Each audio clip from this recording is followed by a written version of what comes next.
እግዚአብሔር የሲኦል መክፈቻ ቁልፎች ካለው ያንተን ልብ ለመክፈት እግዚአብሔር ያቅተዋል። በተዘጋ ግድግዳ የገባ አንተ ትንሽ ባዘነበልከው ሰው ልብ ውስጥ ክርስቶስ አይገባም።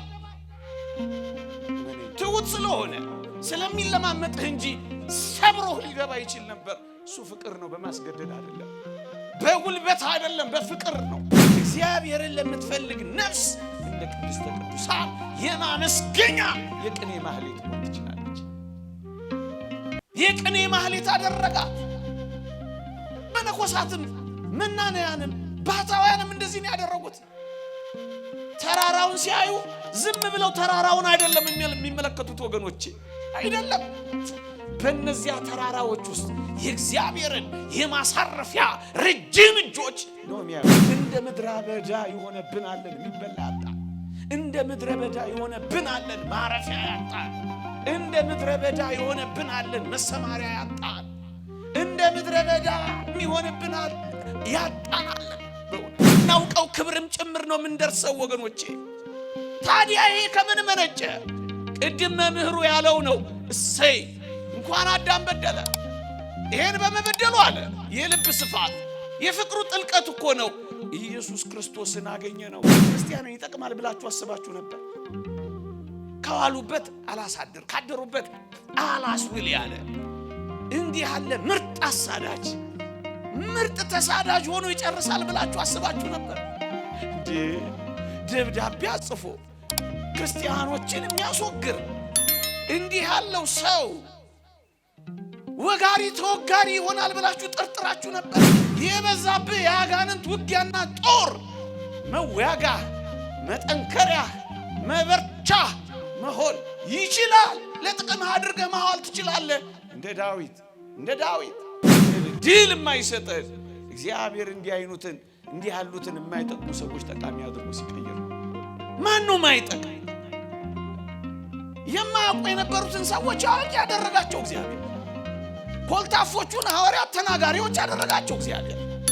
ንግግር አዋቂዎቹን ሶፊስቶችን አፍ አዘጓቸው። እነዚህ ንግግር የማያውቁ ሰዎች እግዚአብሔር እንዴት እንደሚሰነግል፣ እግዚአብሔር እንዴት እንደሚያስውብ፣ እግዚአብሔር እንዴት ሥራ እንደሚሰራ ያየነው አንዱ እኮ በመስቀሉ።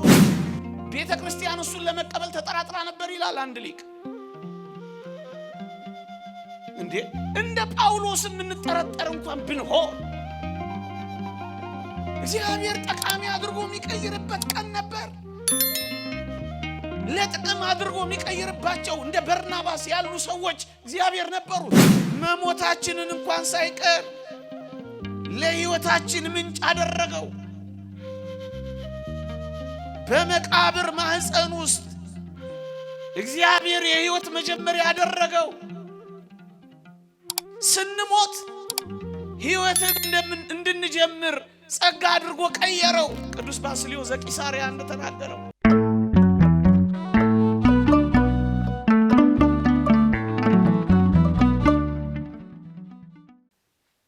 መጋቤ ሐዲስ አባ ገብረ ማርያም የገዳማችን የስብከተ ወንጌል ኃላፊ፣ ሊቃውንተ ቤተ ክርስቲያን፣ መምህራነ ወንጌል፣ የገዳማችን የአምደ ሃይማኖት የሰንበት ትምህርት ቤት ደቀ መዛሙርት፣ እጅግ የተወደዳችሁ ምእመናንና ምእመናት፣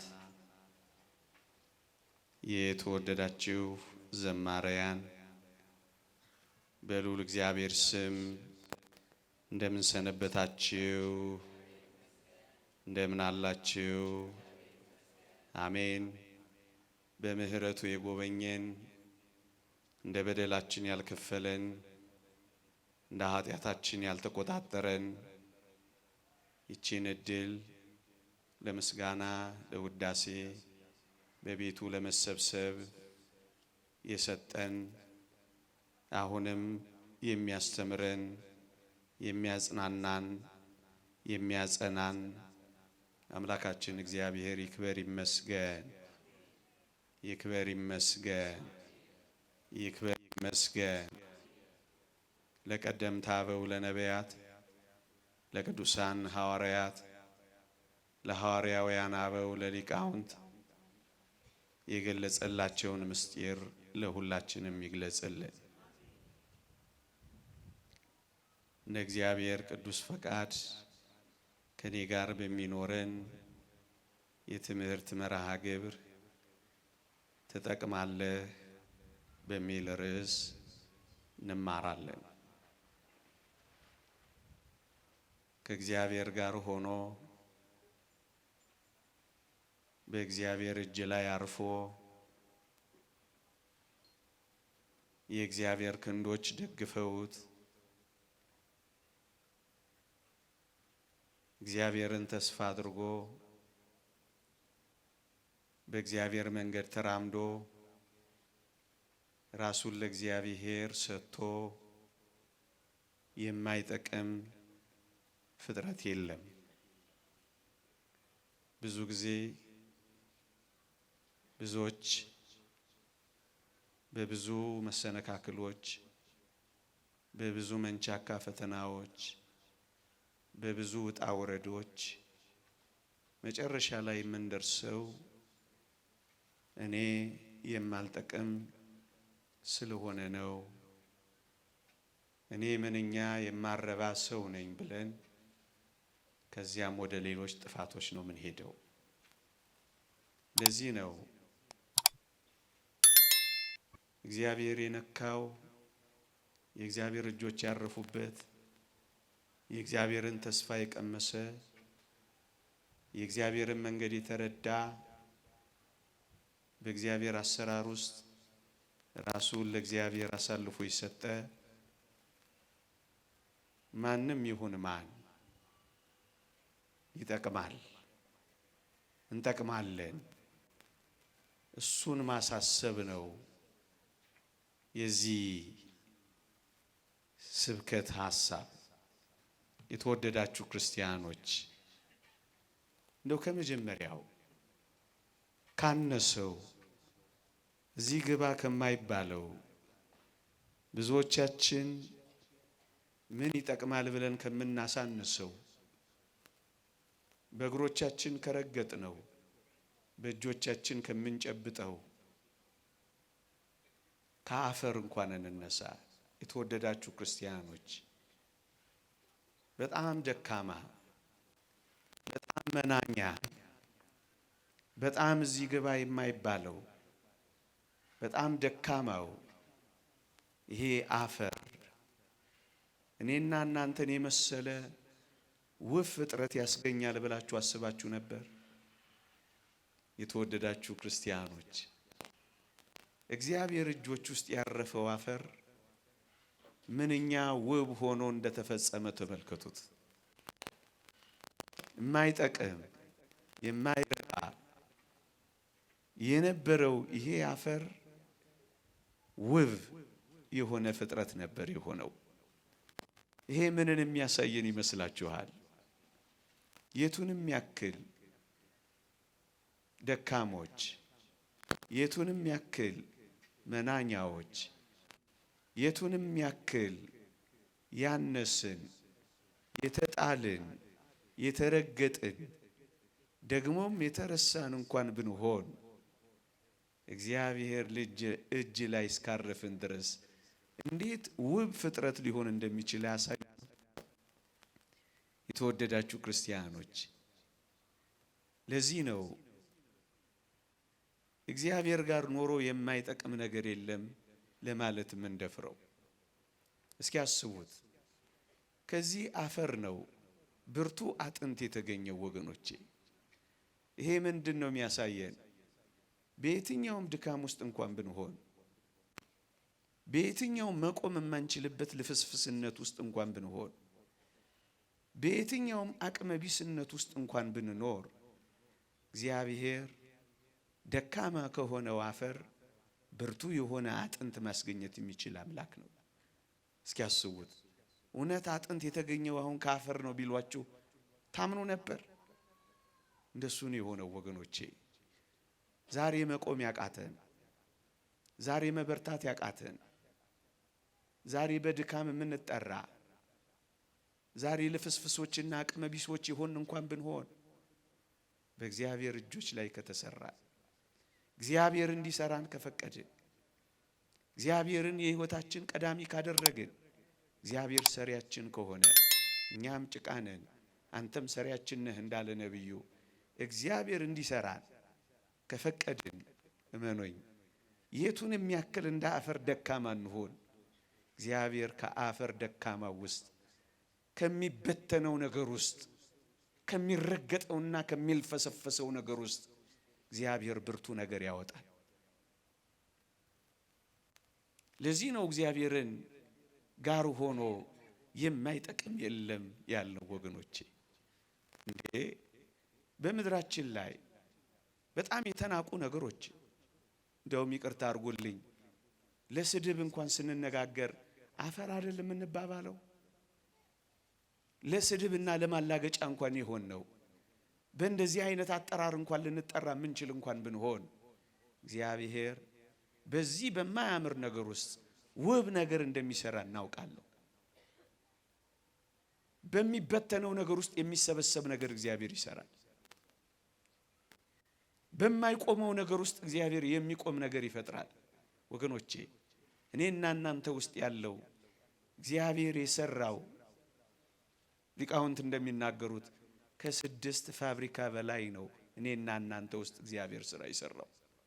ዓለም ቢኮርጀው የማያልቅበት ጥልቀትና ምጥቀት ያለው ህይወት ነው እኛ ሰውነት ውስጥ የተፈጠረው። እግዚአብሔር ምንም ከሆነው ነገር ውስጥ ይሄን ያህል ውስብስብ ነገር ከሰራ ታዲያ በእኔና በእናንተ ህይወት ውስጥ አፈር አይደለንም? ዛሬ የክርስቶስን ስጋና ደም ተዋህደናል እኮ ዛሬ። የተጣልን እኮ አይደለንም ዛሬ። የተነሳንና የነቃን እኮ ነን ዛሬ። ታዲያ እንደዛ በነበርንበት ህይወት ውስጥ ካለመኖርና ምንም ከነበርንበት ህይወት ውስጥ እንደዚህ ምን ጠቅም ካደረገን እዚህ ከደረስን በኋላ የማን ጠቅም እንሆናለን ብላችሁ ታስባላችሁ? ወገኖቼ ለምን እንደዚህ ደካማን ሆነ? ለምን እንደ አፈር የተናቀንና የተጠላን ለምን አንሆንም? ለምን አስታዋሽ የሚያጣን ሁሉ የሚረግጠን ሁሉ የሚበትነን ለምን አንሆንም? እግዚአብሔር እጆች ውስጥ ካረፍን እመኖኝ የማይጠቅም ፍጥረት የለም። እንደው ከትንሹ ነገር እኮ ልነሳ ብዬ ነው ወገኖቼ። ሌላ ከፍ ያለውን ነገር እስኪ ያስቡት። እግዚአብሔር ትሞታላችሁ ያለን ሞት እንኳን ሳይቀር እግዚአብሔር ለጥቅም ያደርገዋል ብላችሁ ታስባላችሁ? ደግሞ አለው ሞትን ትሞታለህ ብሎ የፈረደበት ያ ሞት ለሰው ልጆች ጥቅም ይሆናል ብላችሁ አስባችሁ ታውቁ ነበር? ወገኖቼ እግዚአብሔር ፍቅር፣ እግዚአብሔር መሐሪ፣ እግዚአብሔር ሰውን ወዳጅ ስለሆነ ትሞታላችሁ ያለንን ሞት እንኳን ሳይቀር ለጥቅማችን አድርጎ የቀየረው አምላክ ነው። አብዛኛው ሰው እንደሚያውቀው ሞትን መሪር ብሎ ነው የሚተረጉመው። ግን ይሄንን ሞት ነው እግዚአብሔር ለጥቅማችን እንኳን አድርጎ የቀየረው ወገኖቼ። እግዚአብሔር ተናግሮት እግዚአብሔር ብሎት የማይጠቅም እንደው ክፉ ነገር እንኳን ቢሆን እግዚአብሔር ሰውን አፍቃሪ እግዚአብሔርን ሰውን ወዳጅ ስለሆነ በጣም መራራ ነገሮችን እንኳን ሳይቀር ጣፋጭ አድርጎ ቀየረ ነው እናውቃለን። እሱም ሞትን እንኳን ሳይቀር። የተወደዳችሁ ክርስቲያኖች አንዲ የሸክላ ሰሪ ገሏ ቢሰነጠቅ ጊዜ ወይም ገላዋ ቢሸረፍባት አብኩታ አፍርሳ አብኩታ ለውሳ የምትሰራው ምርጥ ዕቃ አድርጋ ነው ወገኖቼ። ይሄንን በእኔና በእናንተ ላይ የተፈረደውን ሞት እንኳን ሳይቀር እኔና እናንተን ምርጥ ዕቃ አድርጎ ይሰራበት ዘንድ መንገድ ያደርገዋል ብላችሁ አስባችሁ ታውቁ ነበር? ለዚህ ነው የእግዚአብሔር ቃል በውርደት እንዘራለን፣ በክብር እንነሳለን። በመበስበስ እንዘራለን፣ ባለመበስበስ እንነሳለን። በድካም እንዘራለን፣ በኃይል እንነሳለን አለ። የክብር ዕቃ አድርጎ ይቀይረናል አለ። ወገኖቼ በመፍረስ በኩል አለመፍረስ አይገርማችሁ? በመበስበስ ውስጥ አለመበስበስ አድርጎ ሲሰራው አይደንቃችሁ? ደካማ ሆነን በአፈር ውስጥ በመጣል ውስጥ ብርቱ ነገር ጠቃሚ ነገር ማውጣት አይደንቃችሁም? በሞት በኩል እግዚአብሔር የሰራው ይህንን ነው። ለዚህ ነው ንዑድ ክቡር የሚሆን ሐዋርያ ጳውሎስ ካልሞትክ እኮ ሕያው አትሆንም ያለው እኮ ለዚህ ነው። መሞታችንን እንኳን ሳይቀር ለሕይወታችን ምንጭ አደረገው። በመቃብር ማህፀን ውስጥ እግዚአብሔር የሕይወት መጀመሪያ ያደረገው ስንሞት ሕይወትን እንድንጀምር ጸጋ አድርጎ ቀየረው። ቅዱስ ባስልዮስ ዘቂሳርያ እንደተናገረው እግዚአብሔር ኃጢአትን ለማገድ ለመከልከል የሰጠው ስጦታ ቢኖር ሞት ነው ይላል። ወገኖቼ ሞት ባይኖር ኖሮ ምንኛ ወንጀል ይስፋፋል፣ ምንኛ ስግብግብነት ይበዛል፣ ምንኛ መተላለቅ ይነግሳል። እመኑኝ ሞትን እንኳን ሳይቀር እግዚአብሔር ለጥቅማችን አድርጎት እኮ ነበረ። ታዲያ ይሄንን እንደና አጋግ ያሉት ሰዎች ሞት እንዴት መሪር ነው ያሉትን ክርስቶስን ለማያ ከሱ ጋር ለመኖሪያ መንገድ አድርጎ ይጠቅመን ነበር ብላችሁ ታስባላችሁ? ለዚህ እኮ ነው በጣም አስደንጋጭ ፍርድ የሆነው ሞት እንኳን ሳይቀር የሚሻል መንገድ ተብሎ ለመጠራት የበቃው። ምክንያቱም ክርስቶስን ማያ መንገዳችን ሆነ። ከዚህ ስጋዬ ከተለየው በኋላ ከዚህ ቁርበቴ ከራኩ በኋላ እግዚአብሔርን ፊት ለፊት አየዋለሁ፣ አይኖቼ የሚመለከቱታል እስከ ማለት የደረሱት አባቶቻችን ሞትን እግዚአብሔርን የማያ መንገድ አድርጎ ለጥቅም አድርጎ ቀየራ፣ ለወጣ። ይህንን መራራ ጣፋጭ አድርጎ ቀመመዋ። ወገኖቼ ይህንን ለጥቅም ያደርገዋል ብላችሁ አስባችሁ ነበር? የመክበሪያ መንገዳችን ከሱ ጋር የመኖሪያ ጎዳናችን ወደ ሰማይ ርስት መመለሳችን እውነተኛውን ሕይወት መጀመሪያችን አድርጎ ቀየረዋ እግዚአብሔር። ለዚህ ነው ቅዱስ ጳውሎስ ለኔ ሕይወት ክርስቶስ ሞትም ጥቅም ነውና ያለው። ጥቅም አደረገው። ይህን አስባችሁ ታውቃላችሁ? ማን ሊያስበው ይችላል? በመፍረስ ውስጥ በመበስበስ ውስጥ በመጣል ውስጥ እግዚአብሔር ሕይወት ይሰራል ብላችሁ ታስባላችሁ? ለኛ የሚታየ የስንዴ ዘለላዋ ፈርሳ በስብሳ የምትጠፋ ነበር የሚመስልን። መፍረሷ መበስበሷ እስካለ መኖር ድረስ አፈር ውስጥ መላወሷ ብርሃን በሌለበት ጨለማ ሕይወት ያለ በማይመስልበት ድቅድቅ እግዚአብሔር ግን ፍሬን ያፈራ ነበር። ይሄ ምን ያሳየናል? እንደ ክርስቲያን በየትኛውም ድቅድቅ በየትኛውም ጨለማ በየትኛውም ሕይወት የለበትም በሚባለው ውስጥ እግዚአብሔር ሕይወት ሊሰራ የሚችል አምላክ መሆኑን ያስረዳል። ይህንን ተውት። የአንደኛው መቶ ክፍለ ዘመን ሐዋርያ የሚባል አንድ ታላቅ መምህር እንደነበር እናውቃለን። ጋሽ ግርማ ይባላል። አንድ ቀን ሲያስተምረን እንዲህ አለ። እንኳን እሰይ አዳም በደለ አለ። ይህ ሰው እንኳን በደለ እንኳን እሰይ አዳም በደለ አለና አዳም ባይበድል ኖሮ የእግዚአብሔርን ፍቅር እንዴት እቀምሰው ነበር፣ የእግዚአብሔርን ፍቅር እንዴት አውቀው ነበር አይልም? ወገኖቼ አዳም ባይበድል ኖሮ እግዚአብሔር ፈጣሪነቱን ብቻ አውቅ ነበር አለ አከታትሎ። አዳም በመበደሉ ግን እግዚአብሔር እኔን ምን ያህል እንደሚወደኝ ተረዳው። በመፍጠሩ ፈጣሪነቱን ሳይ አዳም በደለና የእግዚአብሔርን ፍቅር አሳየኝ ብሎ ይደነቃል። እንኳን እሰይ በደለ። በመበደሉ ምክንያት እግዚአብሔር ፍቅር መሆኑን ተረዳው። ኃያልነቱን ብቻ ሳይሆን ፍቅር መሆኑን አወቅኩኝ። ምን ያህል እንደሚወደኝ እስከ ምን ድረስ እንደሚያፈቅረኝ ተረዳሁኝ አለ። ወገኖቼ ምናልባት እንግዲህ በዚህ ታላቅ መምህር ሐሳብ እንሂድና ይሄንን የአዳም መበደል እንኳን የእግዚአብሔርን እኔና እናንተን የመፈለግ የፍለጋ ዳናዎቹንና ኮቴዎቹን ለመስማት እድል ያገኘን አይመስላችሁ?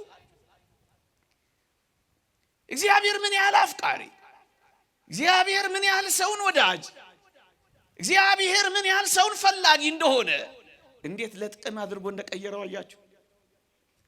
እንደፈለጋችሁ አትቅሩ አለና የኔና የእናንተን ሰውነት በዘባነ ኪሩብ አስቀመጠውና ጎርጎርዮስ ዘኑሲስ ደግሞ እንደተናገረው እኔና እናንተ ስንደርስበት ብቻ ወደምናውቀው አሁን ቃላት የማይገልጡት አሁን ስሜት የማይገልጠው አሁን ቅኔ የማይበቃው አሁን ስብከት የማይችለው ስንደርስበት ብቻ የምናውቀው ሕይወት አዘጋጀልን ይላል።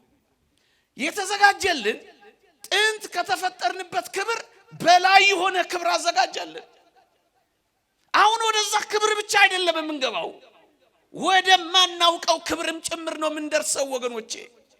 ታዲያ ይሄ ከምን መነጨ? ቅድም መምህሩ ያለው ነው። እሰይ እንኳን አዳም በደለ። ይሄን በመበደሉ አለ የልብ ስፋት የፍቅሩ ጥልቀት እኮ ነው ኢየሱስ ክርስቶስን አገኘ ነው። በላ ጠጣ ከኛ ጋር አማኑኤል ከኛ ጋር ሰው ሆነ። በዓይኖቻችን ተገለጠ፣ በእጆቻችን ዳሰስ ነው። አብሮን መኖር ጀመረ። እግዚአብሔር ምን ያህል ቅርባችን እንደሆነ አየነው። ልዕልናውን ብቻ አይደለም ትህትናውን ተረዳ ነው። ጉልበቱን ብቻ አይደለም ፍቅሩንም ተደነቅን።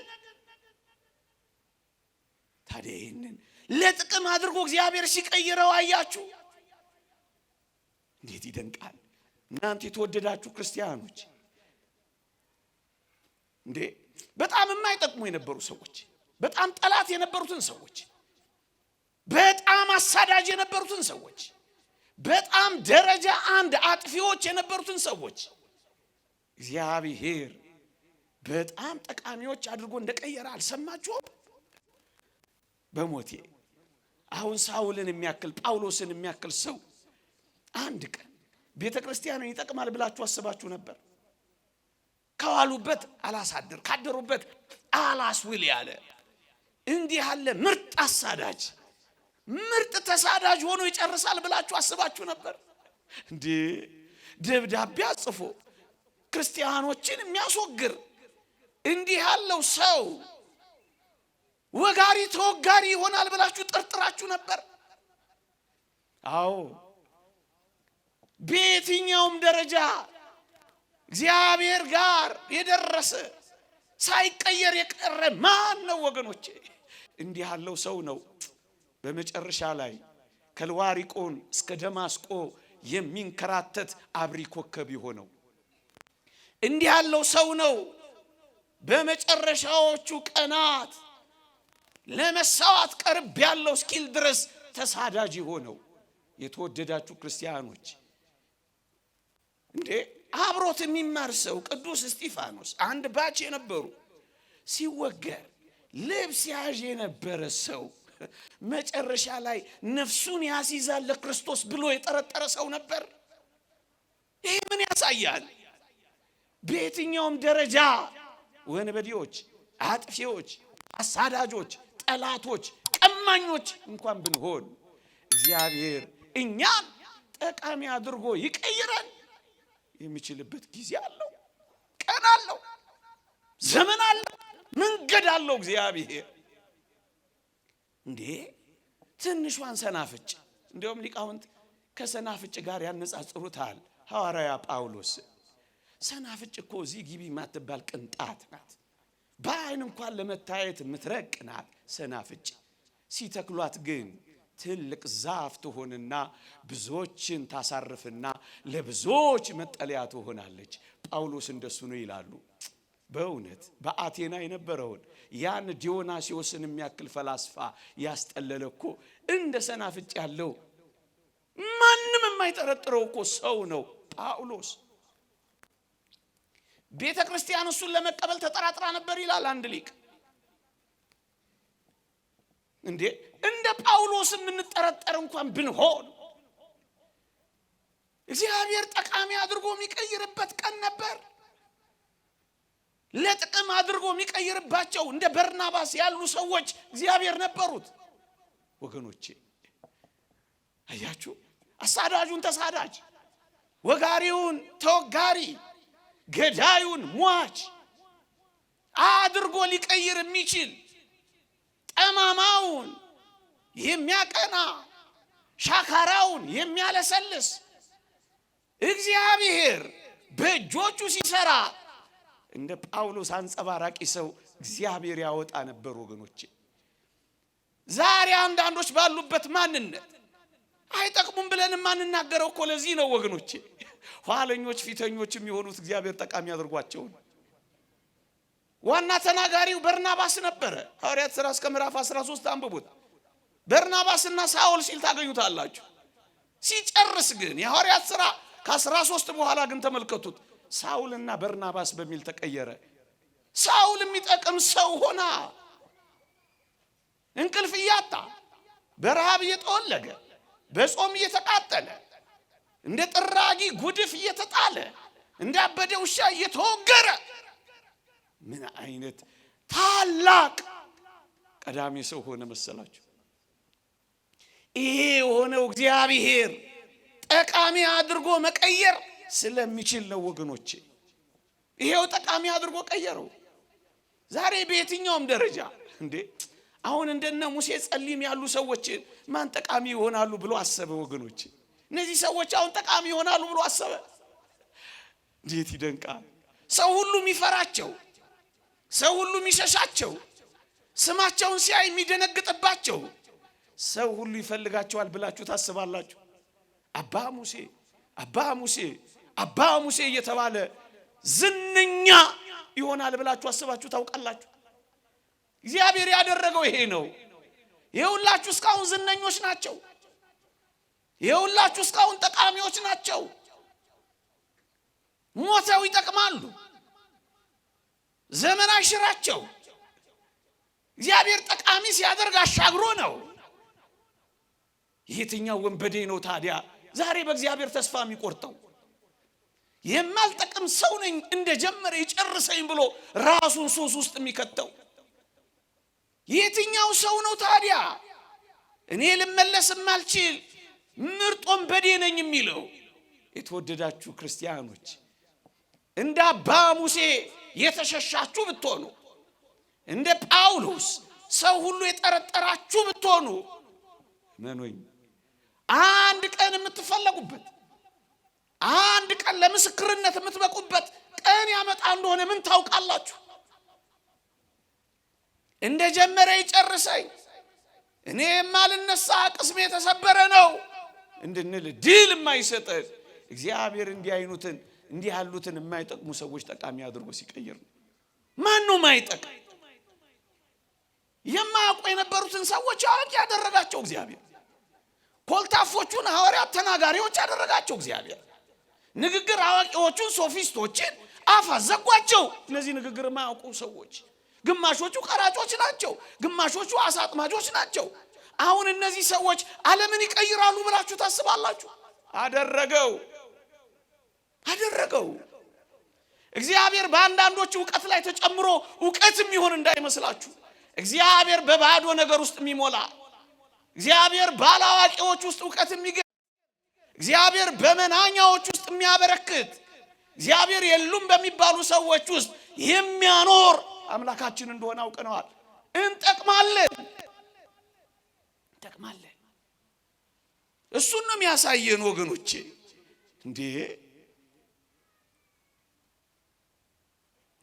መስቀሉንስ እስኪ ያስቡት። ከ300 ዘመን በኋላ የክርስቶስ መስቀል ሳይፈርስ ሳይበሰብስ ሳይጠፋ ከ300 ዘመን በኋላ ይጠቅማል ብላችሁ ታስቡ ነበር ወገኖቼ? እግዚአብሔር ዘመን አስቀረው። የእግዚአብሔርን ሥራ ዘመን አስረጀው። እግዚአብሔር አሰራሩን ዘመን አሸንፈው። ለምን 300 ዘመን አይሆንም? እንዴ እግዚአብሔር ካረፈበት እግዚአብሔር ከነካው ማን ፈራሽ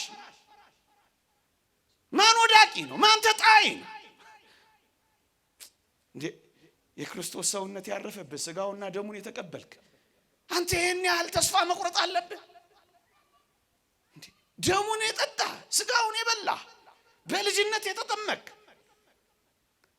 የሆነ ነገር ቀበረኝ አልነሳም እንዴት ትላለህ ለምን ጥቂት ጉድፍ ብቻ አይደለም አንተ እኮ ምናልባት ጥቂት ጉድፍ ነው የሚኖርብህ በጣም ጥቂት ይሄ ግን ለዘላለም ቀብሮኝ ይኖራል እንዳትል ያ ሁሉ የኢየሩሳሌም ጉድፍና ቆሻሻ ያ ሁሉ የኢየሩሳሌም ያ ሁሉ መጣያ የሆነው መስቀሉን ለምን አታየው ከ300 ዘመን በኋላ ሲወጣ አዲስ ይሆናል እግዚአብሔር እንዴት እንደሚሰነግል እግዚአብሔር እንዴት እንደሚያስወብ እግዚአብሔር እንዴት ሥራ እንደሚሰራ ያየነው አንዱ እኮ በመስቀሉ ነው የተረሳውን እግዚአብሔር አስታወሰው የተጣለውን እግዚአብሔር አነሳው የተቀበረውን እግዚአብሔር አወጣው ታዲያ ይሄ ተስፋ አይደለም እንዴት እኛንማ ስጋውን የበላ ደሙን የጠጣ በልጅነት የከበር አብረነው ጥቂት ለመኖር ምን ሞክር እኛንማ ተቀብረን እንዴት ይተወናል ዘመንስ እንዴት ተስፋ ያስቆርጠናል ወገኖቼ እንዴ በዓለም ሁሉ የተዋረደው የሆነውን ይሄን መስቀል ዓለም ሁሉ እንዲያከብረው የሚያደርግበት ቀን ይመጣል ይሄው አከበረው ዓለም ይሄው አደነቀው ዓለም እነሱ የሚያውቁት በውርደት ነበር ዓለም ግን በክብር አሁን አወቀው ዛሬ ተዋረደ ማንነት ዛሬ ዝቅ ያለ ስብዕና ዛሬ እዚህ ግባ የሚባል አኗኗር ልንኖር እንችላለን ግን እግዚአብሔር እንዲያርፍብን ከፈቀደ እመኑኝ ተቀብረን አንቀርም እንወጣለን ጠፍተን አንቀርም እንገኛለን ተረስተን አንቀርም እንታውሳለን ተዋርደን አንቀርም እንከብራለን ሞተን አንቀርም ሕይወት እናገኛለን ወተን አንቀርም እንገባለን አንከሰን አንቀርም ደግሞ ጸንተን እንቆማለን አዝነን አንቀርም ደግሞ እንደሰታለን ነፍርቀን አንቀርም ደግሞ እንስቃለን እግዚአብሔር ያደረገው ይሄንን ነው ዘመን ረዘመ እንኳን ብንል ለ300 ዘመናት አሁን ከዚህ በላይ ሊረዝም ይችል ይሆን ወገኖቼ እውነት እንደው እስኪ ተመልከቱት አሁን ሙት ከሆነው ከሳራ ማህፀን ይስሐቅን የመሰለ ጣፋጭ ይገኛል ብላችሁ ታስባላችሁ ማህፀኗ እኮ ሞቷል ለዚህ እኮ ነው በወንጌል ከነዚህ ድንጋዮች ልጆች ላስነሳ ይችላል ተብሎ የተጻፈው እኮ ለዚህ ነው ድንጋይ የሚለውን ሲተረጉሙ ሊቃውንት ያናን ማህፀን ያመጣሉ በቃ አብቅቷል ድንጋይ ሆኗል እግዚአብሔር ግን ከዚህ ድንጋይ ውስጥ ሰው አለው እግዚአብሔርን ገና አልቀመስነው ይሆን እግዚአብሔርን ገና አላወቅነው ይሆን እግዚአብሔርን ገና አላጣጣምነው ይሆን እግዚአብሔር በድንጋይ ውስጥ የሚፈልቅ ምንጭ ብቻ አይደለም እግዚአብሔር ሰው አለው ባበቃ ነገር ውስጥ እግዚአብሔር ሕይወት አለው እንደሱ ነው ያየነው እግዚአብሔር በሞተ ነገር ውስጥ ድምጽ አለው እንዴ እንደሱ እኮ ነው ያደረገው እግዚአብሔር በማህፀን ውስጥ ያለውንም በምድር ያለውንም በሰማይ ያለውንም እግዚአብሔር ጠቃሚ ያደርገዋል የማይጠቅም ምንም ነገር እግዚአብሔር እዚህ ምድር እንኳን ተውት እኔና እናንተ እዚህ ምድር ውስጥ ፈጥሮት የማይጠቅም ነገር አለ ምንድነው የማይጠቅም እንኳን እኔና እናንተ ጥቃቅን ፍጥረቶች እንኳን ሳይቀር ለጥቅማችን የተፈጠሩም አልነበር ማን ነው አልጠቅምም ብሎ ደፍሮ ሊናገር የሚችል ዘመን የረዘመበት ማን ነው ቀን አለፈብኝ የሚል ማን ነው ቀን ስላለፈብኝ አልጠቅምም ካለ እሱ በዓለማችን ያለ መድኃኒት ብቻ ነው ኤክስፓየርድ ያደረገው ይሄ እግዚአብሔር ኤክስፓየርድ ሲያደርግ ምን አይታችሁ ነው በቃልኝ የምንለው ለዚህ ነው እግዚአብሔር ጋር ያለ ሁሉ ጊዜ ጣፋጭ እንዴ እግዚአብሔር ከመራራ ውስጥ የጣፈጠ ነገር ካወጣ ምን እግዚአብሔር ጋር ሆኖ ማንም አይጣፍጣል ማንም አይጣፍጣል ማን ያደረ እንደ ወይን የማይወደዳል እግዚአብሔር ጋር ነው ለጥቅም አድርጎ ይቀይራል የቱንም ለጥቅም አድርጎ ይቀይረዋል። የተወደዳችሁ ክርስቲያኖች እንደ ዮሴፍ ተረስተንም እስር ቤትም ይሁን እንደ መስቀሉ ተቀብረንም ይሁን እንደ ጳውሎስ ተጠርጥረንም ይሁን አንድ ቀን ግን እግዚአብሔር ሲጎበኘን መጥቀማችን ግን አይቀሬ ነው። የትም ይሁን የት መጥቀማችን ግን አይቀሬ ነው። የተወደዳችሁ ክርስቲያኖች በረሃ ለበረሃ ሲሰደድና ሲንከራተት የነበረው ያ ዳዊት አንድ ቀን ይጠቅማል ተብሎ ይታሰብ ነበር። አቤሴሎምም ሳኦልም ያሳደደው በምድረ በዳ የተንከራተተው አንድ ቀን ወደ ዙፋኑ ይመለሳል ብሎ የሚያስብ ነበር። በእነዚያ ብርቱ የሳኦል ክንዶች በእነዛ እልፍ ጦሮች ውስጥ አልፎ ያ ዳዊት በእውነት የሚጠቅም ሰው ይሆናል ብሎ የሚያስብ ነበር? ማንም። ወገኖቼ እንኳን ዳዊትን እናመላለሱን ተውት። እነዛ ዳዊት የተሸሸገባቸው ምድረ በዳዎች ጠቃሚ ሆኑ ነበር ብሎ የሚያስብ አለ? ብዙዎቹን የዳዊትን መዝሙራት ተመልከቷቸው። ዳዊት የዘመራቸው በቤተ መንግስት ውስጥ አልነበረም። ዳዊት የዘመረው በምድረ በዳዎች ነበር። በኤዶምያስ ምድረ በዳ የዳዊት መዝሙር ሲል ታገኙታላችሁ። በይሁዳ ምድረ በዳ የዳዊት መዝሙር ሲል ታገኙታላችሁ። በቤተ መንግስት ከዘመረው በላይ እግዚአብሔርን በፍለጋ በምድረ በዳ የዘመረው ይበልጣል። ወገኖቼ ይህ ዓለም በዚህ ዘመን እንደ ምድረ በዳ የሆነብን ብዙዎች አለን። የሚጠጣ ያጣ እንደ ምድረ በዳ የሆነብን አለን። የሚበላ ያጣ እንደ ምድረ በዳ የሆነብን አለን። ማረፊያ ያጣን እንደ ምድረ በዳ የሆነብን አለን። መሰማሪያ ያጣን እንደ ምድረ በዳ የሚሆንብን ያጣን አለን። በእውነት መሸሸጊያ ዋሻ፣ መጠለያ፣ ፍርክታ፣ ማረፊያ ያጣች ነፍስ ትኖራለች። ግን መኖይ እነዛ ምድረ በዳዎች እንደ ዳዊት ላለ እግዚአብሔርን ለምትፈልግ ነፍስ እንደ ቅድስተ ቅዱሳን የማመስገኛ የቅኔ ማህሌት መሆን ትችላለች። የቅኔ ማህሌት አደረጋት። መነኮሳትም መናንያንም ባህታውያንም እንደዚህ ነው ያደረጉት። ተራራውን ሲያዩ ዝም ብለው ተራራውን አይደለም የሚመለከቱት ወገኖቼ፣ አይደለም። በእነዚያ ተራራዎች ውስጥ የእግዚአብሔርን የማሳረፊያ ረጅም እጆች ነው የሚያዩት። ተራራውን አይደለም። ምድረ በዳውን ሲያዩ እግዚአብሔርን ነው የሚያዩት። ወዳጄ መከራን ስታዩ እግዚአብሔርን ይኸው፣ መንገላታትን ስታዩ እግዚአብሔርን ይኸው። በእነዛ ሁሉ ጠላቶች ተከቦ ዳዊት በዝማሬን የቀጠለው አሁን እነዛን ምድረ በዳዎች የመዝሙር ቦታዎች አድርጎ ለጥቅም መቀየር ይችላል። አዎ ይችላል። መከራ ማመስገኛው መሆን ይችላል። ማዘንበልህ ቀና ማያ መሆን ይችላል። የበዛብህ የአጋንንት ውጊያና ጦር መዋጋ፣ መጠንከሪያ፣ መበርቻ መሆን ይችላል። ለጥቅም አድርገህ ማዋል ትችላለህ። እንደ ዳዊት በእውነት እንዴት ይደንቃል! እኔ በጣም ይደንቀኝ ምናልባት ከመጥቀም አርፍዳችሁ የሆናችሁ እዚህ ውስጥ ልትኖሩ ትችላላችሁ። ያለፉትን ዘመናት ሳልጠቅምን የቆየሁት ራሴን አልጠቀምኩ፣ ቤተሰቤን አልጠቀምኩ፣ ቤተ ክርስቲያኔን አልጠቀምኩ፣ አገሬን አልጠቀምኩ፣ ወገኔን አልጠቀምኩ። አሁን ከእንግዲህ በኋላ እኔ እጠቅማለሁ።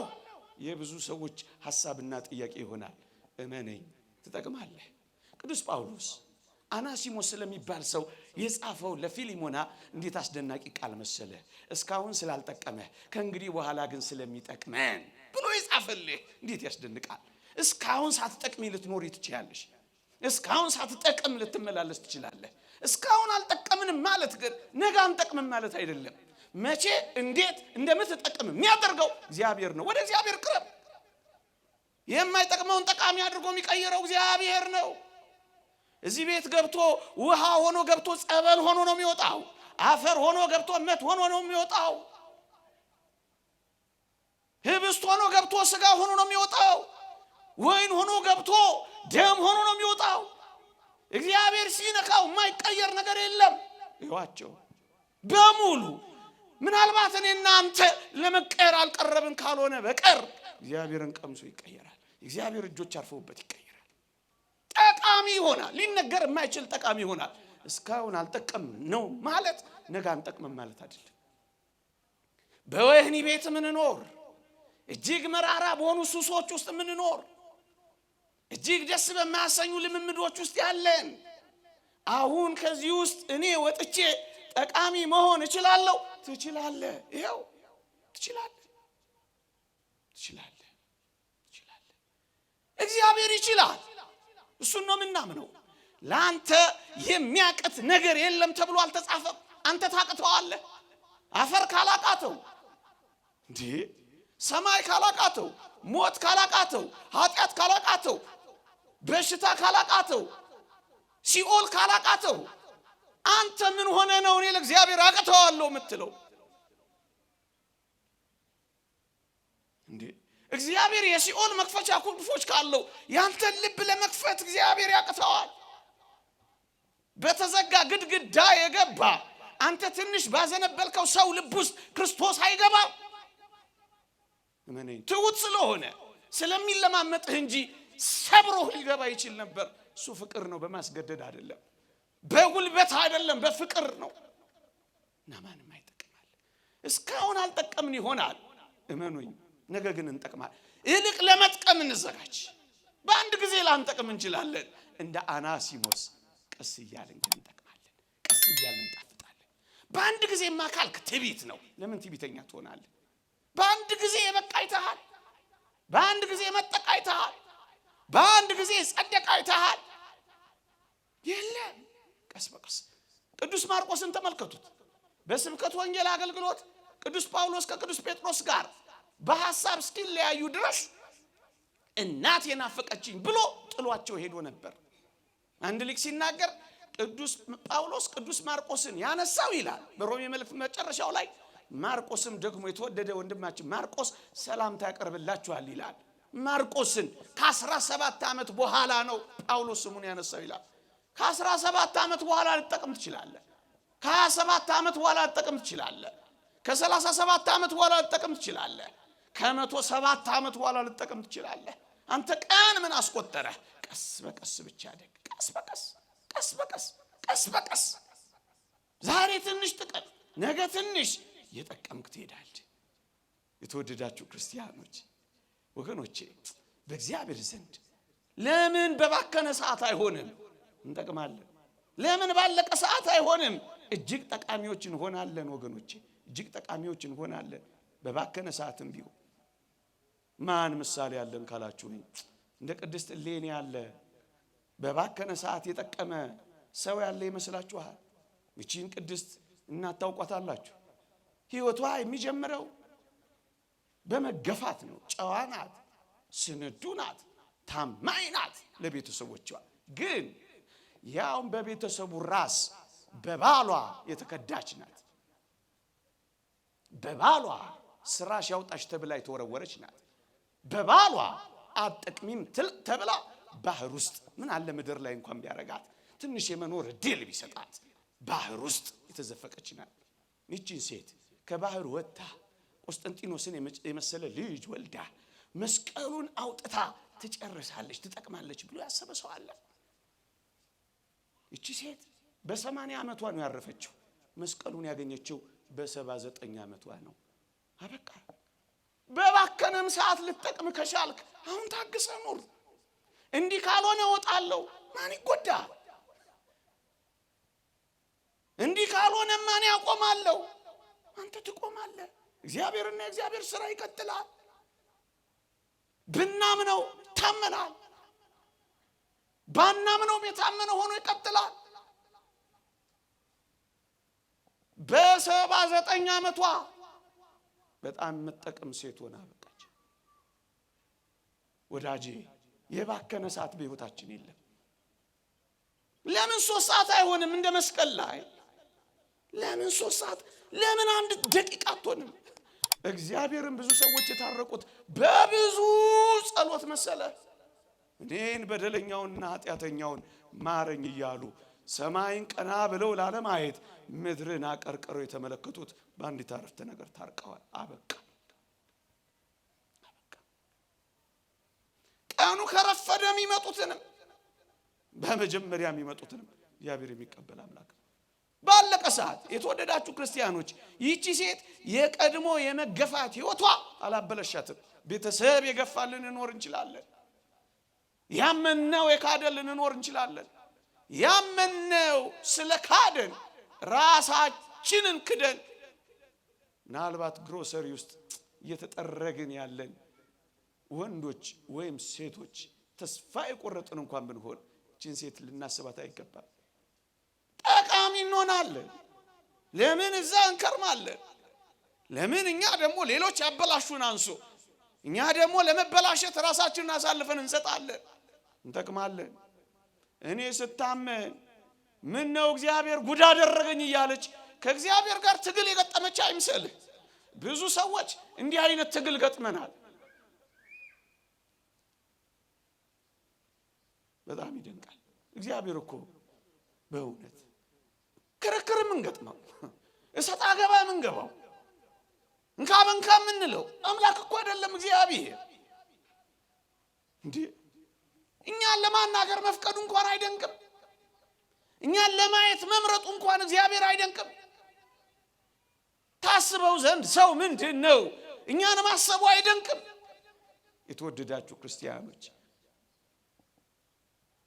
ከእግዚአብሔር ጋር እጠቅማለሁ አልጠቅምም እያንሰጣ አገባ መግባት የለብንም። እንጠቅማለን። ምን ነው እንደዚያ እግዚአብሔርን በአንዳንድ ነገሮች የምንሞግተውና ሰጣ አገባ ምን ገጥመው እንዴት ሊሆን ይችላል? እግዚአብሔርን ያላውቅ አንተ ብቻ ታውቃለህ። ከኔ የሚጠበቅብኝ ራሴን ብቻ ላንተ አሳልፌ መስጠት ነው። እቺ ሴት ባጣችው ነገር እየተቆጨች በትላንትናዋ እየተናደደች የነገ ህልሟን ያጨለመች እንዳይመስላችሁ። ትላንት አለፈ፣ በቃ ሄደ። ነገዋን አላበላሸችም። ህይወት ቀጠለ። ህይወት ይቀጥላል። ህይወቷን የቀጠለችው እንደውም በጣም የሚደንቀው ስትገፋ ወደ መስቀሉ ሄዳ መመርኮዝን ነው የመረጠችው። ይልቅ ወደ መስቀሉ እናናረፍ። እንደ ይሁዳ መሰቃየህን አትፈልግ። ሰይጣን በጣም ክፉ ነው። ይሁዳ ክርስቶስን አሳልፎ ከሰጠ በኋላ ታስታውሳላችሁ፣ በጣም ያሳዝናል። ተጸጸተ፣ ደግሞ አለው ተጸጸተ። ይሄን ጸጸት ሲያይ ግን ዲያብሎስ ሌላ ወጥመድ ፈጠረ። ምን ፈጠረ? ከተጸጸተ ምን ሊያረግ ነው? ወደ ክርስቶስ ሄዶ ይቅር በለኝ ሊል ነው። ስለዚህ ዲያብሎስ ምን አደረገ? ይሄን ጸጸቱን ተጠቅሞ ይሁዳን ወደ መስቀሉ ሳይሆን ወደ መሰቀያ ቦታ መራው። ለምን? ወደ ክርስቶስ ከሄደ ዲያብሎስ አንድ ነገር ያውቃል። ክርስቶስ ይሁዳን እንኳን ሊምረው የሚችል ፍቅር መሆኑን ያውቃል። ሊድንበት ነው። እንዳይድንበት ምን አደረገው? ወደ መስቀሉ ከመሄድ ይልቅ ወደሚሰቀልበት እንጨት መራው። ይሁዳ በዚህ ተደመደመ። በእርግጠኝነት ቅዱስ ዮሐንስ አፈወርቅ እንደተናገረው ክርስቶስ ይሁዳን እንኳን ሳይቀር እጆቹን ዘርግቶ ይቀበለው ነበር ይላል። አንተ ይሁዳን የሚቀበል አምላክ እንኳን እያለህ አንተ ከዚህ አምላክ በብዙ ርቀት ትሮጣለህ፣ በብዙ ርቀት ተሸሸዋለህ፣ በብዙ ርቀት አይቀበለኝም እንድጠቀም አያደርገኝም ብለህ ከሱ ደግሞ ጀርባህን ሰጥተህ ትኮበልላለህ። በቃ አስጨከነው። ወደ መስቀሉ ሳይሆን ወደ መሰቀያው ወሰደው። በቃ ተከመረበት፣ አድብቶ ያዘው። ሰይጣን እንደዚህ ነው የሚያረቀው ወገኖች። እና በባከነም ሰዓት እንደዚህች ሴትዮ እንደዚህች ቅድስት እናት ለተጠቀም ከቻልክ ምን ታውቃለህ? ዝም ብለን እንመላለስ፣ ዝም ብለን እጆቻችንን ዘርጋ። በመጨረሻዋ ሰዓት አስደናቂ ሰዎች እንሆን ዘንድ ለምን እግዚአብሔርን እንጠረጥረዋለን? የተወደዳችሁ ክርስቲያኖች ልድገመው እስኪ።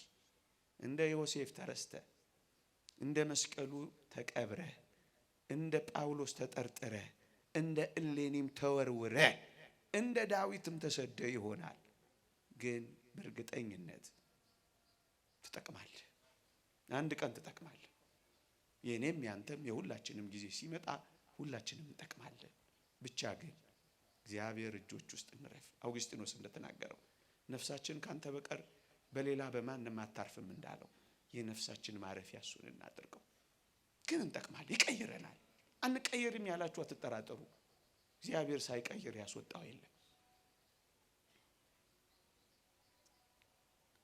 አንድ ነገር ግን ነግሬያችሁ ነው ማበቃው። ምናልባት በዚህ ምድር ላይ ማንጠቅም ሰዎች እንኳን ሆነን ብናጠናቀቅ እመኑኝ የምንጠቅምበት ቀንና የምንጠቅምበት ቦታ ግን አለን። ለዚህ ምርጥ ምሳሌ የሚሆነኝ አልዓዛር ነው። አልዓዛርን እግዚአብሔር ያሳያችሁ፣ ልዑል ያመልክታችሁ። ጠቃሚ ይሆናል ብላችሁ አስባችሁ ታውቁ ነበር? እኔ በጣም ነው የሚደንቀኝ፣ ሁሌ ሳነሳው የሚመስጠኝ። ድሃ ነው፣ በድህነት ላይ በቁስል የተመታ ነው። በቁስል መመታት ላይ አስታማሚ ያጣ ነው። አስታማሚ በማጣት ላይ ውሾች ቁስሉን እየላሱት እስኪንከባከቡት የደረሰ ነው። ውሾችን የሚያባብርበት አቅም እስኪያጣው ድረስ እንኳንም በውሾች ደስ የሚሰኝ ነው። ቢለምን የሚሰጠው የለም። ባለጸጋውን ብቻ ነው የሚያየው። በኦሪት ነው የኖረው። ተስፋ ትንሣኤ አልተሰበከ። ታዲያ ይሄ ሁሉ ሰው እስከ መጨረሻ በዚህ ኑሮ የኖረው አንድ ቀን ይጠቅማል ብላችሁ አስባችሁ ታውቁ ነበር? አዎ፣ አልዓዛር የሚጠቅምበት ጊዜና አድራሻ ነበረው። እሱም በሰማይ ነው። ደግሞ አለው። የተወደዳችሁ ክርስቲያኖች፣ ክርስቲያን የሆነው በዚህ ዓለም ደልቶን፣ በዚህ ዓለም ተመችቶን፣ በዚህ ዓለም ፈንጥዘን፣ በዚህ ዓለም ተዝናንተን ለመኖር አይደለም። እንዳታስቡት። ከሆነ ሰየው፣ ግን አይደለም። ለዚህ ነው ቅዱስ ጳውሎስ በዚህች ሕይወት ብቻ ክርስቶስን ተስፋ ካደረግን ምንኛ ምስኪኖች ነን ያለው። ለዚህ ነው በዚህች ሕይወት ብቻ ነው እንዴት ክርስቶስን ተስፋ የምናደርገው? ያንዳንዶች ሊሆን ይችላል፣ የኔና ያንተ ደግሞ ላይሆን ይችላል። እንደ አልዓዛር በምድር ላይ የማንጠቅም ሆነን ብናጠናቀቅም እንደ ቅድስት እሌኒ በባከነ ሰዓት የምንጠቅም እንኳን ባንሆንም ግን በሰማይ መጥቀማችን ይጀምራል። ታዲያ ከዚህ በላይ የክርስቲያኖች ተስፋና ሕይወት አለ? አዎ፣ በሰማይ ድሃ አይደለም የምንሆነው፣ ባለጸጋ ነው የምንሆነው። በሰማይ በበሽታ የተመታ በቁስል የተጠቃ አይደለም፣ መታመም ነው የሚጠፋው። በሰማይ አስታማሚ አይደለም የሚያጣው። የተወደዳችሁ ክርስቲያኖች፣ በውሾች የተከበበው ሰው በመላእክት አጀብ ነው የገባው። በምድር ላይ እንደ ማዕበል በምትናወዝ እንደ ባህር ላይ ኑሮ የኖረው ወደ አስደናቂ የእረፍት ወደቡ መልህቁን የተከለው አልዓዛር እንዴ በመላእክት እቅፍ ነው የገባው። ባለጸጎችን ብቻ አይደለም፣ እጅግ አስደናቂውን አምላኩን ጭምር ነው ያየው። ታዲያስ በጣም የሚጠቅምበት ጊዜ ይመጣል መሰላችሁ? ታገሱ ክርስቲያኖች፣ አትቸኩሉ ክርስቲያኖች። የኔና የእናንተ ምርጥ ጊዜ በሰማይ ሊጀምር ይችላል። አልዓዛር በዛ በሰማይ አሁን ቪአይፒ ወይም ቪቪአይፒም በለው እንደሱ መኖር ነው የጀመረው። ተፈላጊ ሰው፣ ምርጥ ሰው፣ ዝነኛ ሰው ነው የሆነው። አሁን ዝነኛ ላንሆን እንችላለን። ምን አገባን? አሁን ሪኮግኒሽን የሌለን፣ እውቅና የሚሰጠን የሌለን፣ የሚያጨበጭብ የሌለን፣ የሚያየን የሌለን ልንሆን እንችላለን። በመጨረሻው ዓለም ግን ሁሉም አይን ወደኛ ይመጣል።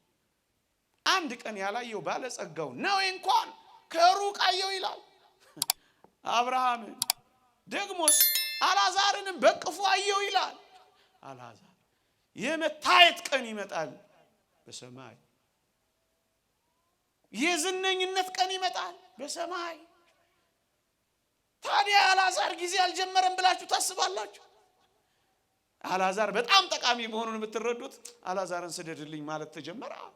ተፈላጊ ትሆናል፣ በባትሪ የምትፈልግ ትሆናል። ያ ቁስል ያከክበት እጅህ እንኳን ሳይቀር የጣቱን ጫፍ አስነክቶ ምላሴን ያበርድልኝ ዘንድ እባክህን ላክልኝ ባለጸጋ የሚፈልግ ድሃ ልትሆን ትችላለህ።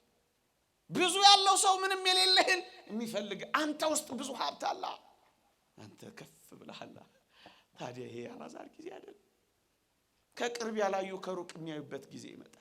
ስምህን ጠርተው ማያውቁት ስምህን የሚጠሩበት የሚደጋግሙበት ቀን ይመጣል። የምትጠቅምበት ቀን ይመጣል። በሰማይ ተስፋችን በሰማይ እንጠቅማለን። ይቆየን።